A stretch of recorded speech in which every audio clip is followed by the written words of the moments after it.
OPS चाहने वाले दूसरे हमारे जितने भी सरकारी कर्मचारी हैं जो घर पे या अपने ऑफिस में ड्यूटी कर रहे हैं, उनसे भी ये आह्वान करना चाहता हूँ कि आगे जो भी आंदोलन हो उसमें अपना एक्टिवली आए और अपना समय दे, क्योंकि बिना कुछ किए अगर आपको मोक्ष चाहिए तो आपको मरना पड़ेगा। बिना मरे आपको स्वर्ग नहीं मिल सकता।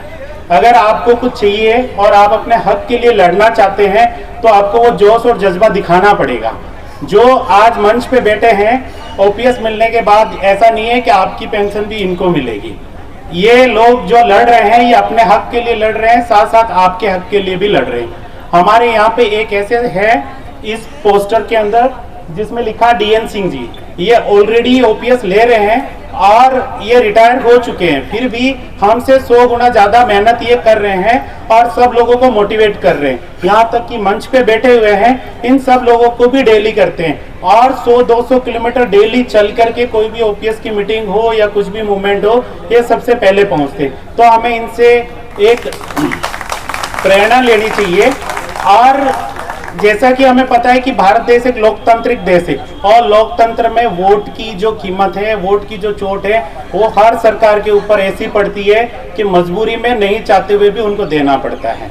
तो दोस्तों, जहां भी इलेक्शन होता है, जिस भी स्टेट में ओपीएस मिल गई है, तो कोशिश ये करें कि जो गवर्नमेंट ओपीएस दे रही है उनको क्रेडिट दिया जाए, ताकि दूसरी सरकारों को ये पता चले कि ओपीएस का अपना वोट बैंक है और ओपीएस सरकार बना सकती है, ओपीएस सरकार बिगाड़ सकती है। और इसका ताजा उदाहरण हिमाचल प्रदेश में है। 2% वोट अगर बीजेपी को मिल जाते तो हिमाचल में बीजेपी की सरकार होती, और वो 2% कौन थे?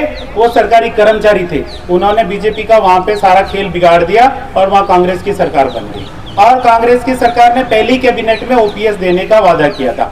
ऐसे ही हाल ही में हरियाणा के इलेक्शन हो रहे हैं और कांग्रेस ने अपने मैनिफेस्टो में ये बोला है कि हम पहली ही कैबिनेट में आपको ओपीएस देंगे। अगर वहां पे हमारे जो सरकारी कर्मचारी है वो निष्क्रिय होकर के घरों में बैठेंगे और सोचेंगे मेहनत कोई और करेगा और फल हमें मिल जाएगा, तो ऐसा नहीं होता है।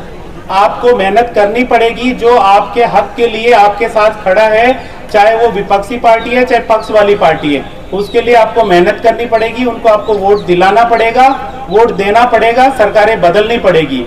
अगर सरकार बदलेगी तो आज नहीं तो कल उनको मजबूरी में आपको देना पड़ेगा, देंगे। और साथियों, 100% लिख लो, अगर आप एक्टिवली बाहर आएंगे तो 1-2 साल के अंदर अंदर सरकार को मजबूर होकर के आपको देना पड़ेगा।